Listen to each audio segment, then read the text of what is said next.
This is 2 Maccabees chapter 13, starting with verse 1. In the 149th year, it was told Judas that Antiochus Eupator was coming with great power into Judea. Right? So just as quickly as any of the rest of them, Antiochus Eupator turned on the Jews. And with him Lysias, his protector and ruler of his affairs, having either of them a Grecian power of footmen, 110,000, and horsemen 5,300, and elephants 22, and 300 chariots armed with hooks. Menelaus also joined himself with them, and with great dissimulation encouraged Antiochus, not for the safeguard of the country, but because he thought to have been made governor, right? And see, that's what we've been reading, not only about Menelaus, but there was a wicked Simon the Benjamite, and there was a wicked, what's his name? Jason, who just wanted to have the high priesthood so that they could be, so that they could have the preeminence, so that they could be lords over the people and rule over the people. That's the same mentality as Menelaus here. But the king of kings moved Antiochus' mind against this wicked wretch, and Lysias informed the king that this man was the cause of all mischief, so that the king commanded to bring him unto Berea and to put him to death, as the manner is in that place, right? So even the wicked got tired of Menelaus. Even the heathen got tired of that wicked Menelaus, all right? Now there was in that place a tower of 50 cubits high, full of ashes, and it was and it had a round instrument which on every side hang down into the ashes. And whosoever was condemned of sacrilege, or had committed any other grievous crime, there did all men thrust him unto death. Such a death it happened that wicked man to die, not having so much as a burial in the earth, and that most justly. Right, so there was a very torturous death that Menelaus had, because he was very wicked. We've read about the wicked stuff that Menelaus did, about how he jocked for position and got men killed. I believe it was Menelaus who got Onias killed. All right. Let's see. And that most justly. For inasmuch as he had committed many sins about the altar, whose fire and ashes were holy, he received his death in ashes. Right? So because he was offering profane sacrifices, God put him to death with ashes. Now the king came with a barbarous and haughty mind to do far worse to the Jews than had been done in his father's time. So what about the letters? What about the treaties, the peace treaties that he signed, saying, the Jews can live freely and we won't never war with them again. We won't never come against them again. What happened to all that? They were ready to abandon that as soon as they wrote it. All right, just about.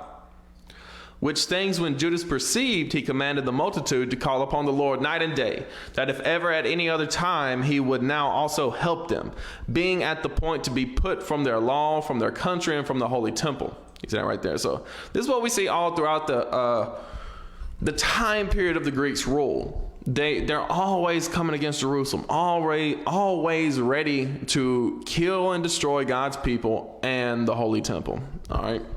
And that he would not suffer the people that had even now been but a little refreshed to be in subjection to the blasphemous nations. So when they had all done this together and besought the merciful Lord with weeping and fasting and lying flat upon the ground 3 days long, Judas, having exhorted them, commanded they should be in a readiness. He said, look, we got to be ready to fight. All right. We got to be ready to fight against wickedness. We got to be ready to fight against evil. All right. That was a physical battle that they was fighting then. It's a spiritual battle that we fight now. But the point is, they was weeping and fasting unto the Lord. But with their faith, they brought works as well. They were ready to work for the Lord, work for the righteousness, work for the city, work for the people. All right. And Judas, being apart with the elders, determined before the king's host should enter into Judea and get the city to go forth and try the matter and fight by the help of the Lord. So when he had committed all to the Creator of the world and exhorted his soldiers to fight manfully, even unto death, for the laws, the temple, the city, the country, and the commonwealth, he camped by Modin. And that's where they were from. They went to their hometown. Modin, more than likely being a suburb of Jerusalem. And having given the watchword to them that were about him, victory is of God, with the most valiant and choice young men,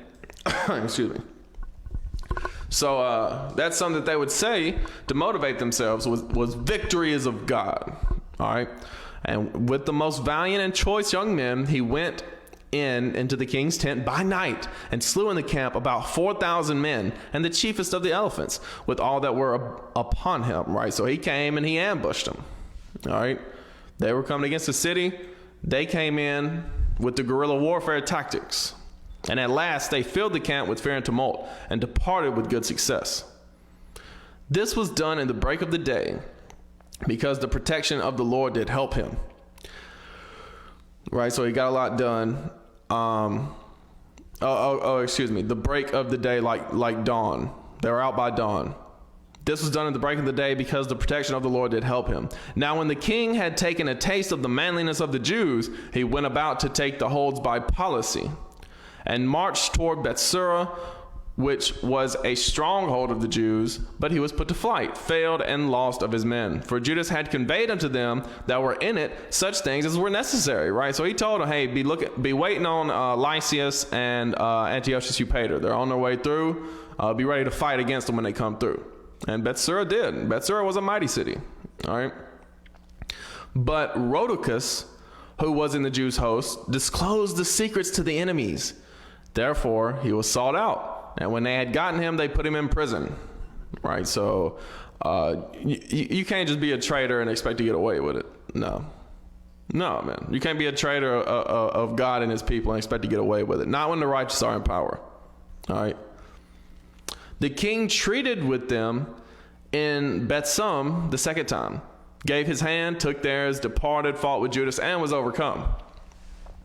Heard that Philip, who was left over the affairs in Antioch, was desperately bent, confounded, and treated the Jews, submitted himself, and swore to all equal conditions, agreed with them, and offered sacrifice, honored the temple, and dealt kindly with the place. You see that right there. So Philip, because Antiochus Eupator, he had Lysias on one side and Philip on the other, and there was kind of some strife between them, but they were both fighting for the Greeks.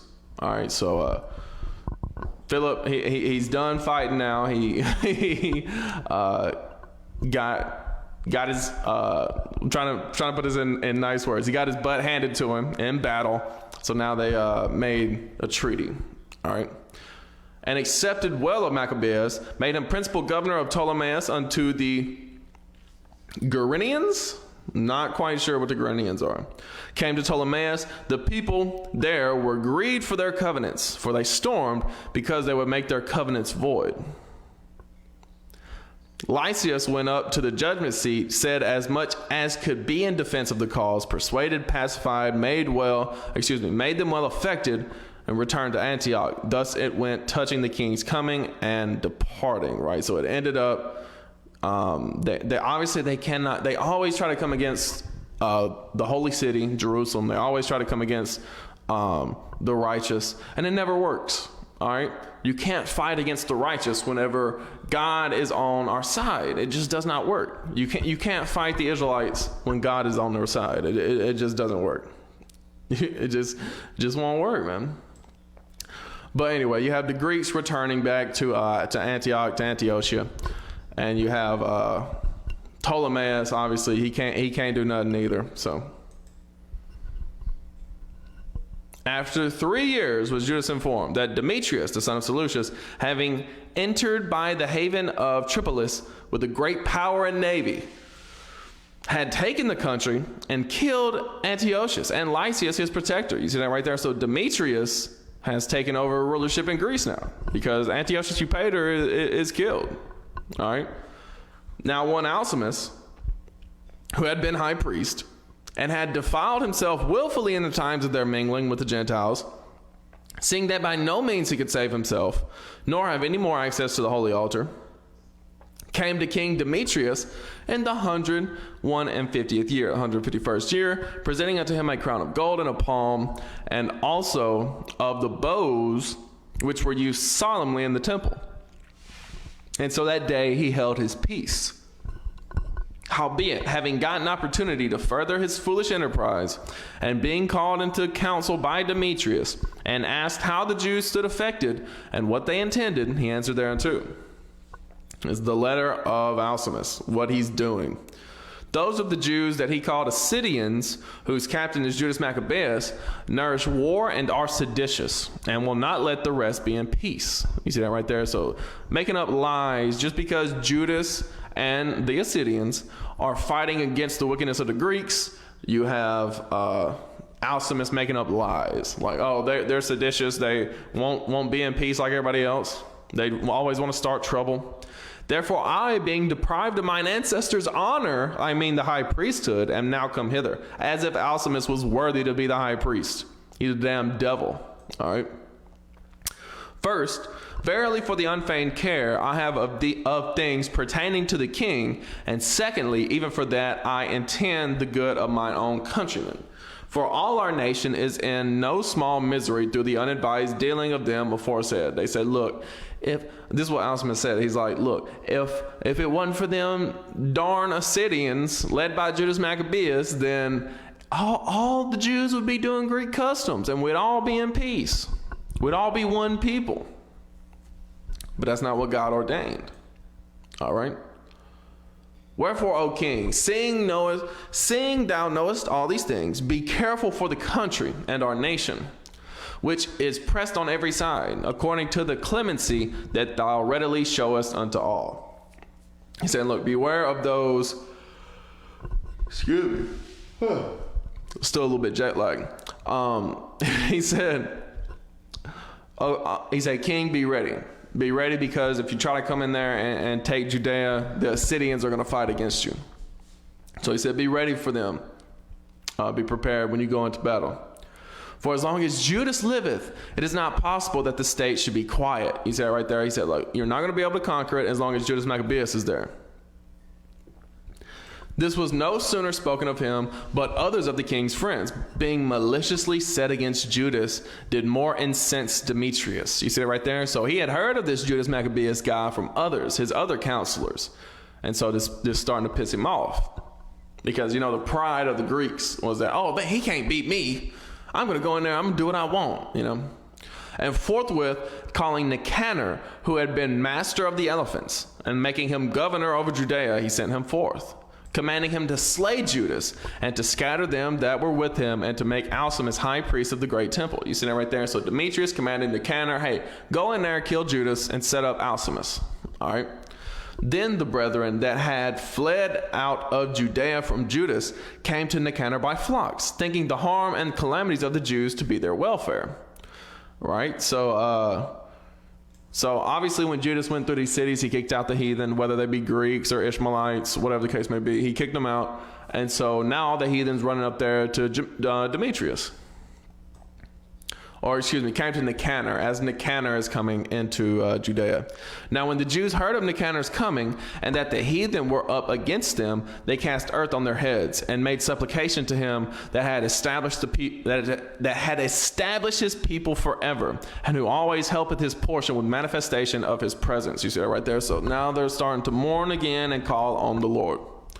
So at the commandment of the captain, they removed straightways from thence and came near to them at the town of Desal. Now Simon, Judas' brother, had joined battle with Nicanor, but was somewhat discomfited through the sudden silence of his enemies. Nevertheless, Nicanor, hearing of the manliness of them that were with Judas and the courageousness that they had to fight for their country, durst not try the matter by the sword. You see that right there? So Simon was in battle, and he was kind of set back, kind of surprised that the people they just stopped fighting. They pulled back. They retreated. He's like, what's going on here? Surely there's something more than just them fleeing. This doesn't feel like them fleeing. This feels like strategic move. What's going on here? All right. Wherefore he sent Posidonius and Theodotus and Mattathias to make peace. So when they had taken long advisement thereupon, and the captain had made the multitude acquainted therewith, and it appeared that they were all of one mind, they consented to the covenants, right? So they made an agreement with Nicanor and his group of heathen, all right, that were around Desal at this point, and appointed a day to meet in together by themselves. And when the day came and stools were set for either of them, Ludus placed armed men ready in convenient places, lest some treachery should be suddenly practiced by the enemies. So they made a peaceable conference, right? So they had a conference, they had a meeting, but they still had security on standby, essentially. All right. Now Nicanor abode in Jerusalem and did no hurt, but sent away the people that came flocking unto him.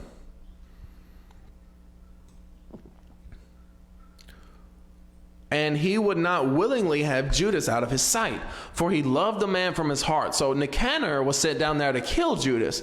But once he met Judas and started talking with Judas Maccabeus, he was like, man, this guy, I like this guy. This is a valiant guy. He stands on his principles. He stands up for his people. I can respect that. That's what Nicanor is thinking about Maccabeus. He prayed him also to take a wife and to beget children. So he married, was quiet, and took part of this life.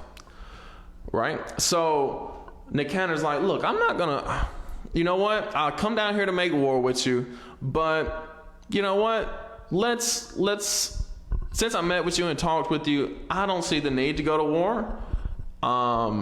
You seem like a chill guy. Get you, marry you a wife, have you some children. You know, we're basically saying we're at peace. There's no need for us to be at war. That's essentially what Nicanor was saying to Maccabeus. But Alcimus, perceiving the love that was betwixt them, and considering the covenants that were made, came to Demetrius and told him that Nicanor was not well affected toward the state, for that he had ordained Judas, a traitor to his realm, to be the king's successor. You see that right there? So again, Alcimus making up lies. Going to Demetrius, lying on what had happened. That's not what's happening at all. What had happened was Nicanor came to the land and realized there's no reason for us to go to war with the Jews. They're just trying to live their lives.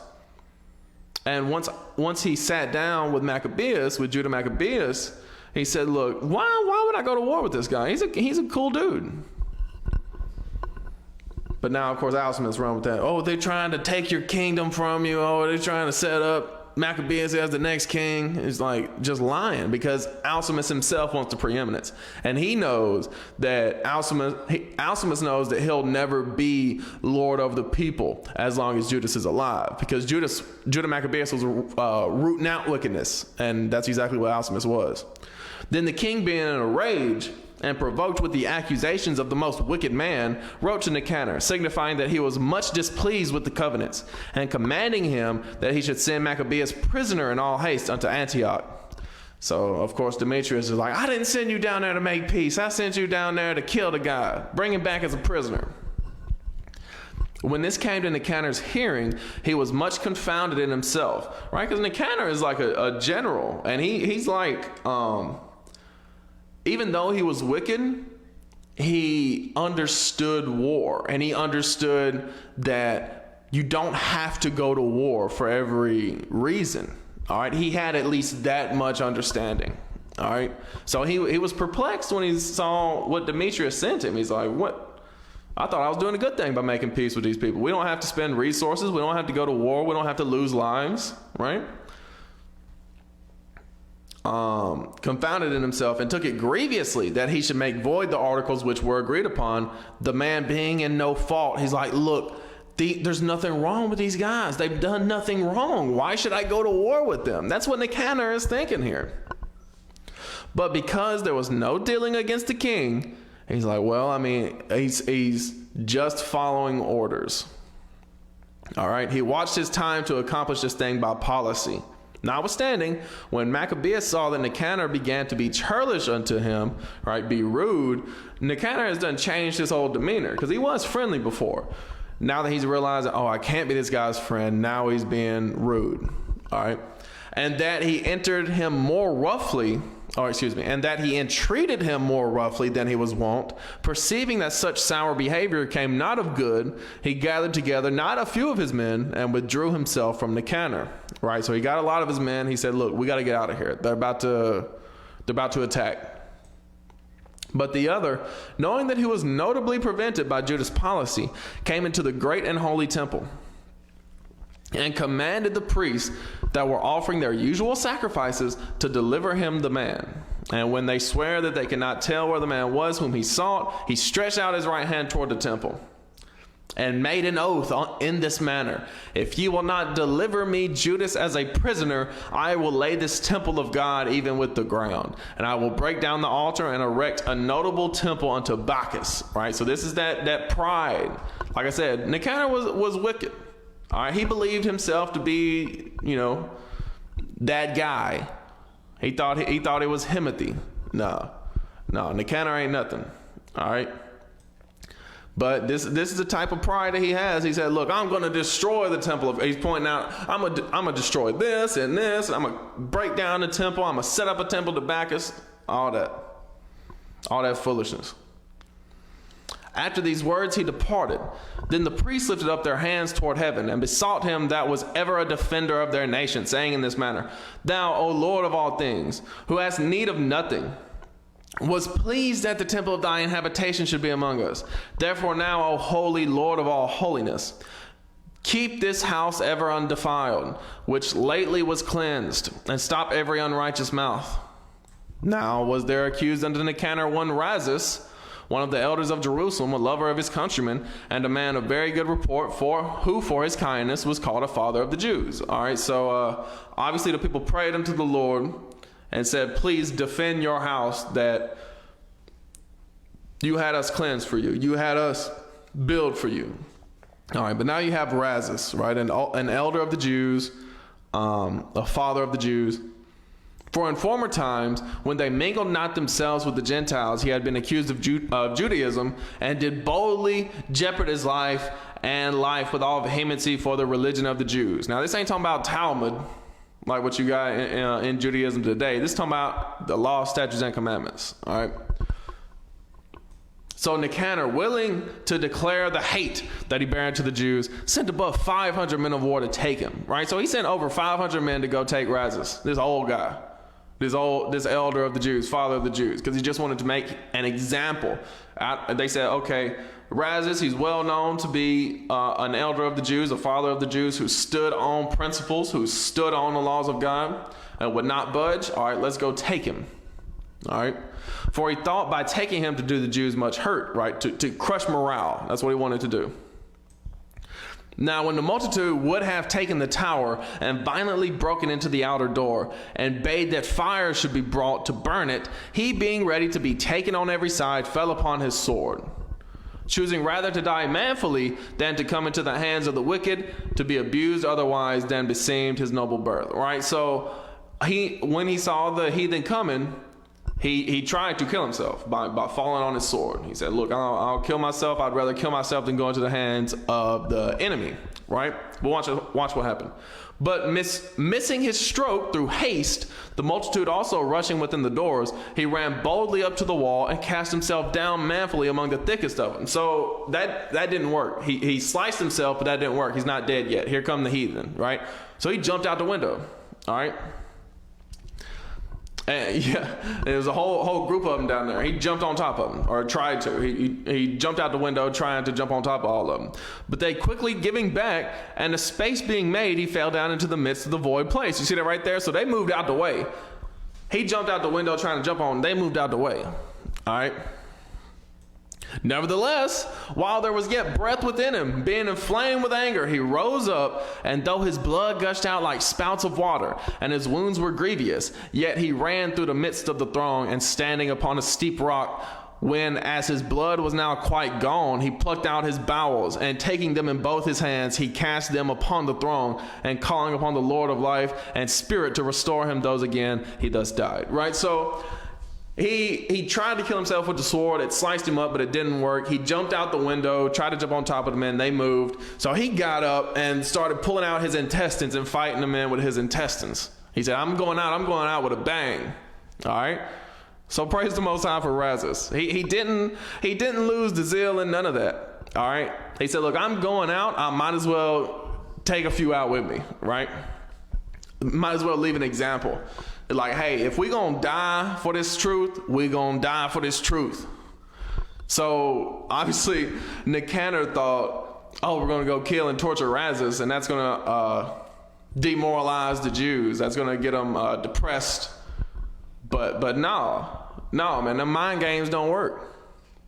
Not when the people in the spirit. The mind games don't work, man. All right. But Nicanor, hearing that Judas and his company were in the strong places about Samaria, resolved without any danger to set upon them on the Sabbath day.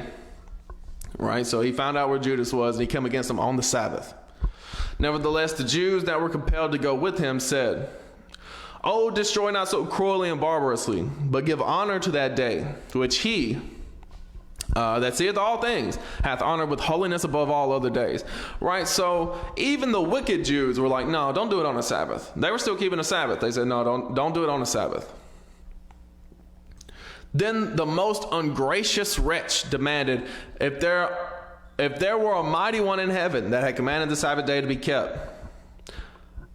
And when they said, there is in heaven a living Lord and mighty who commanded the seventh day to be kept, he said, oh, really? Really? Is there a God in heaven that said keep the Sabbath? And they're like, yeah, that's what we're trying to tell you. There is a God in heaven who said keep the Sabbath. Then said the other, so this is Nicanor's reply to that. He said, and I also am mighty upon earth, and I command to take arms and to do the king's business. Yet he obtained not to have this wicked will done. Right? So he was like, oh, there's a mighty one in heaven who said keep the Sabbath? Well, I'm mighty on earth. You better listen to me. That's the kind of pride that Nicanor had. He was wicked and evil, man. Wicked and evil. But the people wouldn't listen. They said, no, we ain't doing it. We ain't breaking the Sabbath. Even the wicked Israelites was like, no, we still keeping the Sabbath day. Like, we don't like Judas and what he's doing, and we want to be a part of the Greeks, but we still keeping the Sabbath. We're not messing around with the Sabbath. So Nicanor, in exceeding pride and haughtiness, determined to set up a public monument of his victory over Judas and them that were with him. But Maccabeus had ever sure confidence that the Lord would help him. Right? So this is just getting Nicanor more and more pissed off that he can't kill Judas. And he said, I'm going to make a monument to Judas's dead body. But obviously, Maccabeus knew that the Lord was with him. All right. Wherefore he exhorted his people not to fear the coming of the heathen against them. And the thing about Maccabeus, about Judas Maccabeus, he was always fearless. He feared God. That was the only thing he feared. He didn't fear what man could do. All right. He went into every battle knowing that it could be his last day on earth. He didn't care. All right. He said, we're going to serve the Lord and we're going to help the people. That's what we're going to do. Wherefore he exhorted his people not to fear the coming of the heathen against them, but to remember the help which in former times they had received from heaven, and now to expect the victory and aid which should come unto them from the Almighty. He said, look, we've dealt with worse than this. Y'all seen how the Lord fighting for us. Let's keep doing what the Lord says and fighting for the people. He will fight for us again. All right. And so comforting them out of the law and the prophets, and withal putting them in mind of the battles that they won afore, he made them more cheerful. So notice, he comforted them out of the law and the prophets. He comforted them out of the scriptures, out of the Bible. All right. It's our comfort and hope, as Paul said. All right. He made them more cheerful. And when he had stirred up their minds, he gave them their charge, showing them therewithal the falsehood of the heathen and the breach of oaths. Thus he armed every one of them, not so much with defensive shields and spears, as with comfortable and good words. And beside that, he told them a dream, worthy to be believed, as if it had been so indeed, which did not a little rejoice them. I mean, it rejoiced them greatly. It rejoiced them a lot when they heard this dream that Judah Maccabeus had. And this was his vision, that Onias, who had been high priest, a virtuous and good man, reverend in conversation, gentle in condition, well spoken also, and exercised from a child in all points of virtue, holding up his hands, prayed for the whole body of the Jews, right? Because the people knew who Onias was. They knew that he was a righteous man. He said, look, I had a vision. I had a dream of Onias praying for us. This done in like manner, there appeared a man with gray hairs and exceeding glorious, who was of a wonderful and excellent majesty. Then Onias answered, saying, this is a lover of the brethren, who prayeth much for the people and for the holy city, to wit, Jeremiah, the prophet of God. All right, so in this vision, Judah, Maccabeus, saw Onias praying for the people, and then Jeremiah show up And Onias explained it as Jeremiah. Whereupon Jeremiah, holding forth his right hand, gave to Judah a sword of gold. And in giving it, he spake thus: Take this holy sword, a gift from God, with the which thou shalt wound the adversaries. You see that right there? So Judah saw in a vision. Onias was praying for the people. Then Jeremiah showed up with a holy golden sword. And he handed it over to Judas Maccabeus. All right. Saying, take this holy sword, a gift from God, with the which thou shalt wound the adversaries. Thus being well comforted by the words of Judas, which were very good, and able to stir them up to valor, and to encourage the hearts of the young men, they determined not to pitch camp, but courageously to set upon them, and manfully to try the matter by conflict, because the city and the sanctuary and the temple were in danger. Right? So normally, when you went out to battle in ancient times, you would find a spot, you would set up camp, you would, pitch a tent there, maybe stay for the night, and then go out to battle in the morning. They said, nah, we ain't doing that. As soon as we get there, we running on them. We rushing them. All right? For the care that they took for their wives and their children and their brethren and folks was in least account with them, but the greatest and principal fear was for the holy temple. Right, so the main thing that they were defending, they didn't care about their own lives anymore. They didn't care about the lives of their families. Not that they didn't care, but I'll retract that. But they cared more about defending the temple from this wicked man who said he would destroy it. All right. Also, they that were in the city took not the least care, being troubled for the conflict abroad. You see that right there. So the people in the city set up a defense for the temple just in case Nicanor and whoever else got there. And now, when as all looked what should be the trial, and the enemies were already come near, and the army was set in array, and the beasts conveniently placed, and the horsemen set in wings, Maccabeus, seeing the coming of the multitude, and the diverse preparations of armor, and the fierceness of the beast, stretched out his hands toward heaven, and called upon the Lord that worketh wonders, knowing that victory cometh not by arms, but even as it seemeth good to him. He giveth it to such as are worthy. So he started praying. When he saw the enemies coming with all their army and all their horsemen and all their weapons, he started praying. Therefore, in his prayer, he said after this manner: O Lord, thou didst send thine angel in the time of Hezekiah, king of Judea, and didst slay in the host of Sennacherib 185,000. Right? You read about that. I believe it's Isaiah 37, but you also read about it in the Kings and the Chronicles. When Sennacherib was the king of Assyria, when he came against Jerusalem, because he had already come against like Lachish and other Judite cities. But when he got to Jerusalem, Hezekiah prayed unto the Lord, and of course the people did as well, but Hezekiah, the righteous king, prayed unto the Lord, and the Lord sent an angel down which killed 185,000 men in one night. And Isaiah prophesied unto Hezekiah, and he said, look, the Lord said that Sennacherib is going to be killed by his own sons whenever he goes back. So you ain't got to worry about Sennacherib. And that's exactly what happened. All right. Wherefore, now also, O Lord of heaven, send a good angel before us for a fear and a dread unto them. And through the might of thy arm, let those be stricken with terror that come against thy holy that come against thy holy people to blaspheme. And he ended thus, right? So he had a battle to get to. So it was a short prayer, but it was a sweet one. It was a mighty one. All right. Then Nicanor and they that were with him came forward with trumpets and songs. You see that right there? They're doing their battle cries, their battle songs, and all that kind of stuff. But Judas and his company encountered the enemies with invocation and prayer. You see that right there? With invocation and prayer. So that fighting with their hands and praying unto God with their hearts, they slew no less than 35,000 men. For through the appearance of God, they were greatly cheered. You see that right there? So, hey, the Lord did answer Judas's prayer. All right, he sent an angel. Now, when the battle was done, returning again with joy, they knew that Nicanor lay dead in his harness. Right? So he lay dead in his harness. He probably got shot with an arrow or something. Then they made a great shout and a noise, praising the Almighty in their own language, right, in the Hebrew.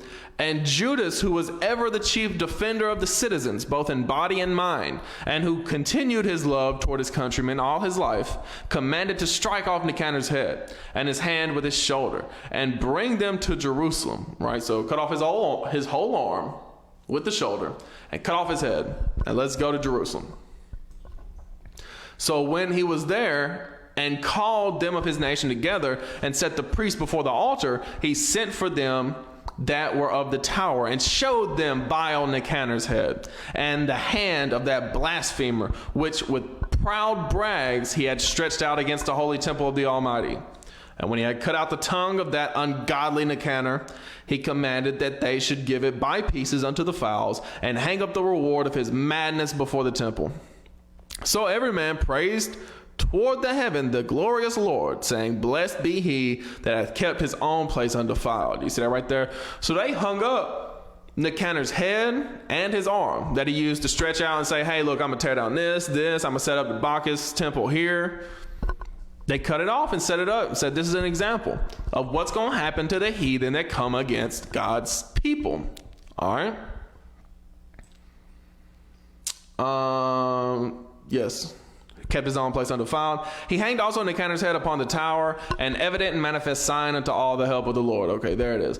And they ordained all with a common decree, in no case to let that day pass without solemnity, but to celebrate the 13th day of the 12th month, which in the Syrian tongue is called Adar, the day before Mordecai's day. You see that right there? So that's why you have the day of the destruction of Nicanor and then the 2 days of Purim. All right. I believe I was actually going into the Purim when Purim was happening, but yeah, we're long past that as far as like it's in the 12th month every year, and we're already in the first month of this year, so it wasn't too long ago, but you know, it's already passed. But that's one of the feast days that we keep every year. It's turned Purim into 3 days instead of just the 2. All right.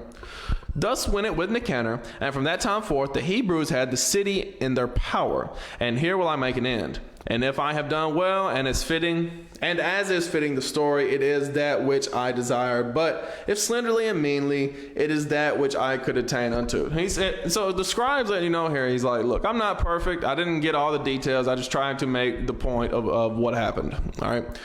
For as it is hurtful to drink wine or water alone, and as wine mingled with water is pleasant and delighteth the taste, even so speech finely framed delighteth the ears of them that read the story, and here shall be an end. Right? So he said, look, I didn't, he said, look, excuse me. He said, I ain't want to make it, you know, just with, what's the word I'm looking for here? Just with the details of the story, I also wanted to frame it in an intentional manner so that you understood the context of the whole situation that was going on, right? So he had to let people know. He had to use the flavorful words. He couldn't speak on it objectively. He had to let you know, okay, Judas Maccabeus was in the righteous, the Greeks was in the wicked, Nicanor was an ungodly wretch, Antiochus Epiphanes was an ungodly wretch, Menelaus was wicked. Like, he had to let you know these things. He couldn't speak on it objectively. All right. First Maccabees 7. We make it through chapter 8 as well, but chapter 7 pretty much recounts the same thing that we just read about Nicanor. All right. In the 150th year, Demetrius, the son of Seleucus, departed from Rome and came up with men unto a city of the seacoast and reigned there. And as he entered into the palace of his ancestors, so it was that his forces had taken Antiochus and Lysias to bring them unto him. Wherefore, when he knew it, he said, let me not see their faces. So his host slew them. Now, when Demetrius was set upon the throne of his kingdom, right? So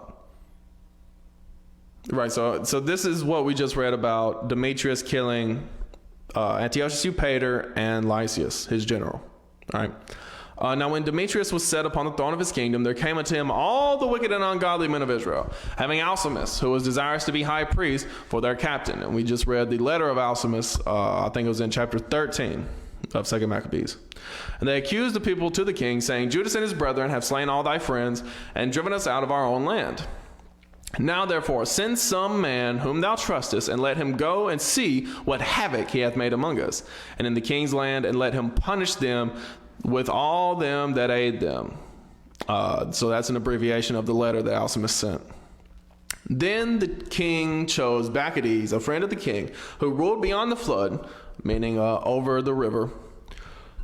A friend of the king, on the other side of the river, I should say. A friend of the king who ruled beyond the flood and was a great man in the kingdom and faithful to the king.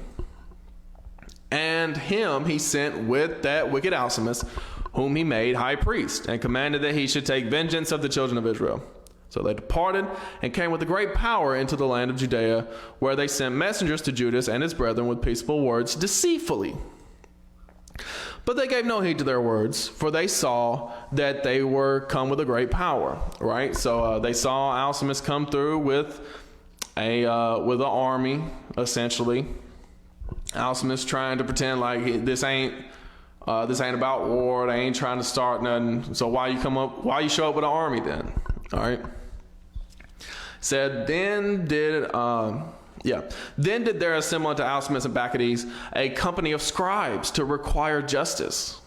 Now the Assyrians were the first among the children of Israel that saw peace of them. For said they, one that is a priest of the seed of Aaron is come with this army. He will do us no wrong. Right, so the Assyrians, which the Assyrians later become the Pharisees, if you were unsure about that. And as we read in 2 Maccabees, they were allied with Judas Maccabeus and the Maccabean family. All right. But as we can see here, they were easily fooled by Alcimus, just because Alcimus was their kindred, was an Israelite, a Levite even. All right. So he spake unto them peaceably and sware unto them, saying, we will procure thee harm, neither of you nor your friends. Whereupon they believed him. Howbeit he took of them 80 men and slew them in one day, according to the words which he wrote. Right, so this is he killed 60 of them. He said, look, oh, we're not going to do anything to you. Killed 60 of them. All right. The flesh of thy saints have they cast out, and their blood have they shed round about Jerusalem, and there was none to bury them. Wherefore the fear and dread of them fell upon all the people, who said, there is neither truth nor righteousness in them, for they have broken the covenant and oath that they made. You see it right there. So they're like, look, they're wicked as hell. They're wicked as hell. You can't trust anything that they say. They're going to go against it. All right. And this is an Israelite. This is Alcimus with a Greek, Bacchides. All right. Oath that they made. After this, removed Bacchides from Jerusalem and pitched his tents in Bezeth, where he sent and took many of the men that had forsaken him, and certain of the people also. And when he had slain them, he cast them into the great pit, right, like a mass grave. Then committed he the country to Alcimus, and left with him a power to aid him. So Bacchides went to the king. So he left Alcimus there with a big army. And said, hey, here, you got rulership of the land. I'm going to go back to the king and let him know what happened. But Alcimus contended for the priesthood, for the high priesthood. And unto him resorted all such as troubled the people, who after they had gotten the land of Judah into their power did much hurt in Israel. Right? So Alcimus was not content with, just taking Bezeth. He wanted the high priesthood. All right? So, the much hurt in Israel. Now, when Judas and all the mischief that Alcimus and his company had done among the Israelites, even above the heathen. You see that right there? So, Alcimus, he was doing more wickedness than the heathen was. Similar to that wicked Menelaus. Or, what was another one? Jason. That wicked wretch. All right? Simon the Benjamite. Like those wicked men. All right? Very similar. Even above the heathen. He went out into all the coasts of Judea round about and took vengeance of them that had revolted from him, so that they durst no more go forth into the country. Right? So he kicked them all out. He whooped it behind, got them all out of there. On the other side, when Alcimus saw that Judas and his company had gotten the upper hand and knew that he was not able to abide their force, he went again to the king and said all the worst of them that he could. Then the king sent Nicanor, one of his honorable princes, a man that bare deadly hate unto Israel, with commandment to destroy the people. You see that right there? So here we get Nicanor on the scene again. All right. Now it's going to recount the same thing that we just read about Nicanor coming against the people and dying. So Nicanor came to Jerusalem with a great force and sent it to Judas and his brethren deceitfully with friendly words, saying, let there be no battle between me and you. I will come with a few men that I may see you in peace. He came therefore to Judas, and they saluted one another peaceably. Howbeit the enemies were prepared to take to take away Judas by violence.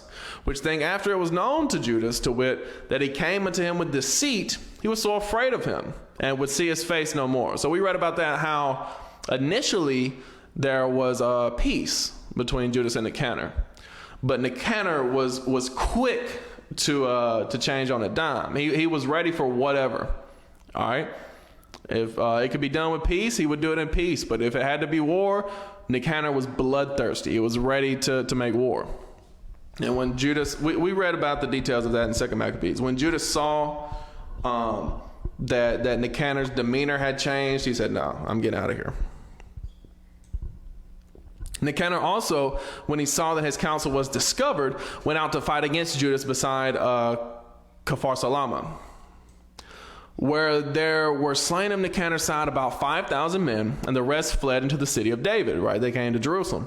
After this went Nicanor up to Mount Zion, and there came out of the sanctuary certain of the priests and certain of the elders of the people to salute him peaceably and to show him the burnt sacrifice that was offered for the king. But he mocked them and laughed at them and abused them shamefully and spake proudly and sware in his wrath, saying, unless Judas and his host be now delivered into my hands, if I ever come again in safety, I will burn up this house. And with that, he went out in a rage, in a great rage.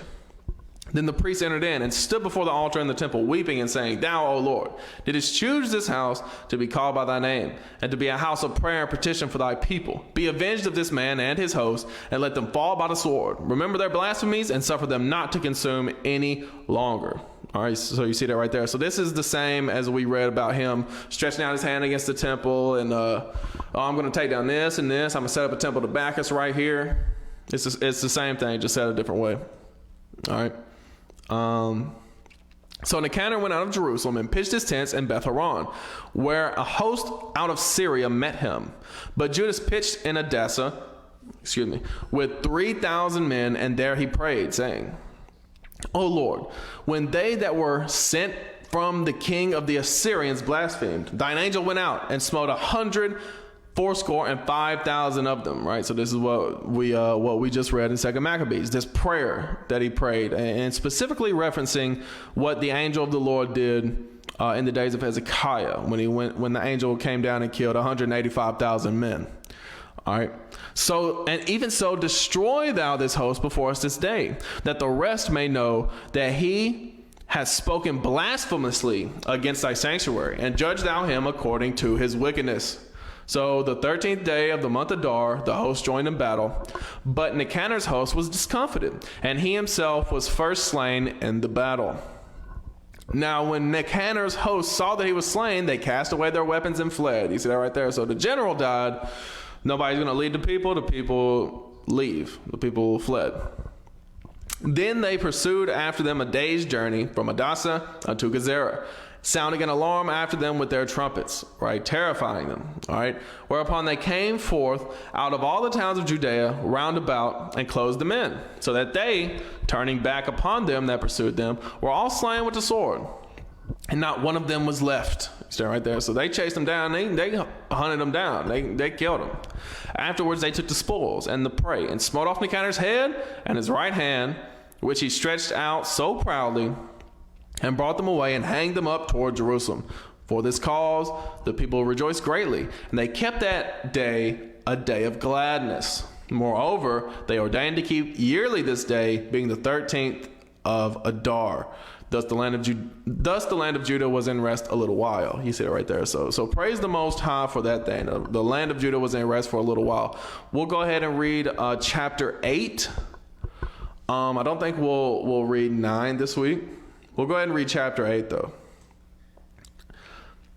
chapter 8, starting with verse 1. First Maccabees chapter 8, verse 1.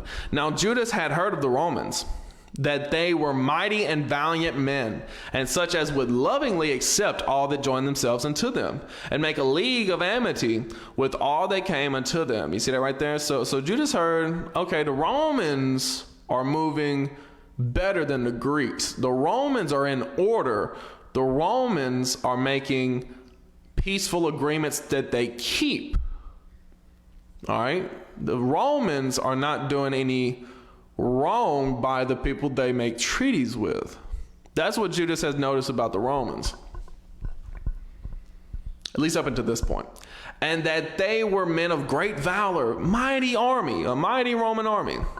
It was told him also of their wars and noble acts, which they had done among the Galatians, and how they had conquered them and brought them under tribute, and what they had done in the country of Spain for the winning of the mines of the silver and gold, which is there. So he heard of the Punic Wars. That's what they're called in history today. He heard of the Punic Wars. All right.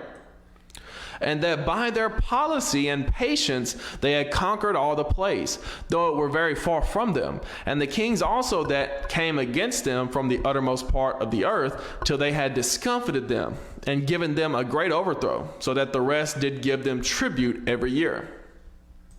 Beside this, how they had discomfited in battle Philip and Perseus, king of the Kittims, with others that lifted up themselves against them and had overcome them. Right? So Chittim, or the Kittims are the Etruscans in history. All right. It was the people that was in Italy before the Romans, before the white folk. All right. The Kittims are the Etruscans, if you're looking them up in history. All right. That's Japhet. All right. How also Antiochus, the great king of Asia, that came against them in battle, having 120 elephants with horsemen and chariots and a very great army, was discomfited by them. They said, oh, they defeated Antiochus in battle as well. Huh. And how they took him alive and covenanted that he and such as reigned after him should pay a great tribute and give hostages, and that which was agreed upon. You see that right there? So even throughout all the history of the Greeks, you had interactions with the Romans. All right, that's how eventually the Romans usurped the Greeks, because they were just better all around. All right. So it was agreed upon. And the country of India and Media and Lydia, and of the goodliest countries, which they took of him and gave to King Eumenes. Moreover, how the Grecians had determined to come and destroy them, and that they, having knowledge thereof, sent against them a certain captain, and fighting with them slew many of them, and carried away captives their wives and their children, and spoiled them, and took possession of their lands, and pulled down their strongholds, and brought them to be their servants unto this day. So here we start to see the beginning of the kingdom, the ruling empire of the world, transitioning from the Greeks to the Romans. Judas Maccabeus was witnessing all this firsthand, or at least hearing stories of it. All right? This all happened in his lifetime. It was told him besides how they destroyed and brought under their dominion all other kingdoms and isles that at any time resisted them. But with their friends and such as relied upon them, they kept amity. You see that right there? But they would keep peace with their allies. They're conquering everybody else. They're beating everybody else in battle, but they are keeping peace with their allies. All right. And that they had conquered kingdoms both far and nigh, insomuch as all that heard of their name were afraid of them. You see that right there? Also that whom they would help to a kingdom, those reign, and whom again they displace. Finally, that they were greatly exalted. So like America today, except America today is more wicked than Rome was at that time. All right. Notice I said at that time. Later on down the line, Rome got very wicked. But at that time, they were just moving as a dominant military and keeping peace with those who had peace with them. All right. Yet for all this, none of them wore a crown or was clothed in purple to be magnified thereby. See, this is before the time of the Caesars. This is before the time of the Caesars. All right, this is when Rome was still run by senators. All right, back when it was a republic, before it became a dictatorship, an empire. All right. Moreover, how they had made for themselves a senate house, wherein 320 men sat in council daily, consulting always for the people, to the end that they might be well ordered, and that they committed their government to one man every year, who ruled over all their country, and that all were obedient to that one, and that there was neither envy nor emulation among them. You see that right there? Again, this predates the Caesars. This is what Rome was like before the Caesars, before Julius took over and became an emperor. This is how Rome was run. All right? In consideration of these things, Judas chose Eupolemus, the son of John, the son of Achos, and Jason, the son of Eleazar, and sent them to Rome to make a league of amity and confederacy with them. He said, okay, Rome's kind of moving like us, whereas they have their customs and their laws that they keep, all right?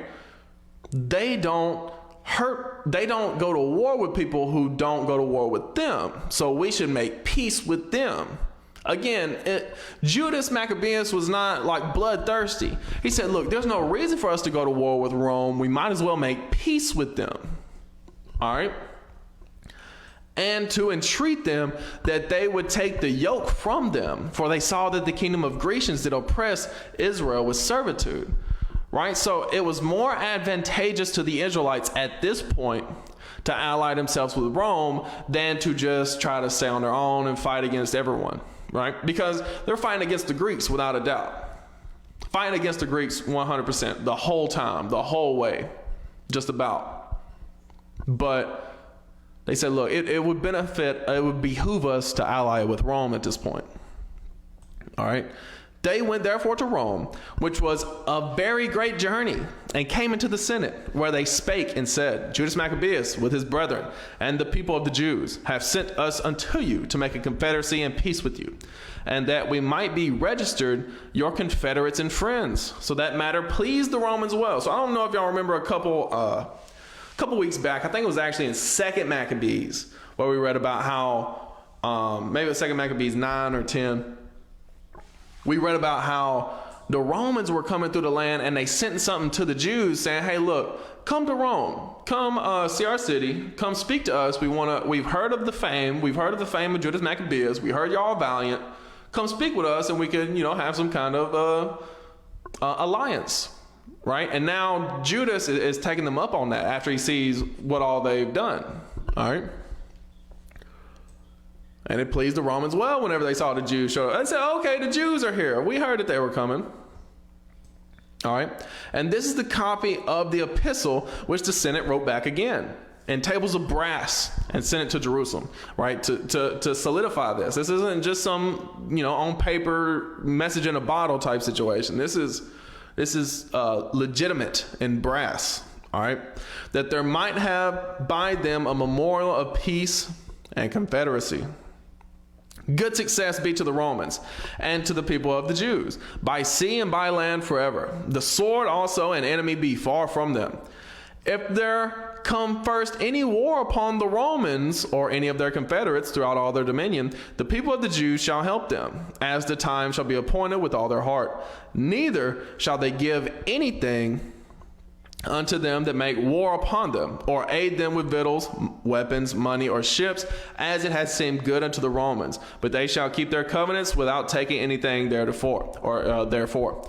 Right? So it's essentially what you think of when you think of allies. Hey, look, don't go to war against us. Don't help our enemies. Whenever we go to war, help us out. Just standard alliance type stuff. Standard what's the word I'm looking? Political ally type stuff, all right? In the same manner also, if war come first upon the nation of the Jews, the Romans shall help them with all their heart, according as the time shall be appointed them. Neither shall victuals be given to them that take part against them, or weapons, or money, or ships, as it has seemed good to the Romans. But they shall keep their covenants, and that without deceit. According to these articles, did the Romans make a covenant with the people of the Jews? Howbeit, if hereafter the one party or the other shall think to meet and to add or diminish anything, they may do it at their pleasures, and whatsoever they shall add or take away shall be ratified. They said, look, you can make amendments. You can make adjustments. We can make changes to this if we need to. We just got to sit down and come together and make it happen. All right? And as touching the evils that Demetrius doeth to the Jews, we have written unto him, saying, Wherefore thou made thy yoke heavy upon our friends and confederates the Jews. If therefore they complain any more against thee, we will do them justice and fight with thee by sea and by land. All right, so the Romans, they said, look, we'll take care of Demetrius. We'll send him something, and he's gonna cool his jets. He's gonna settle down. All right. If not, we all going to war with Demetrius.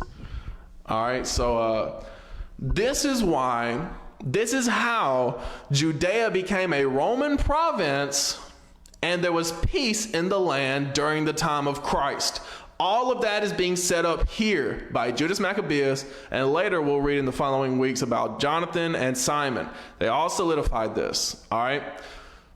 So again, how can you properly understand the political climate, the world that Christ lived in, without reading the books of the Maccabees, without reading the Apocrypha? They took it out of the Bible. They took it out of the King James Version. With all your revised King James Version having 66 books instead of 80. Y'all need to wake up, man. 1611 KJV. That's why I put it in the the description of this. Get your 1611. All right, 1611 KJV. It's important to read this history of the Maccabees again to understand why things were the way that they were during the age of our Messiah. All right? During the age of our Lord. All this is being set up now by Judas Maccabeus. All right?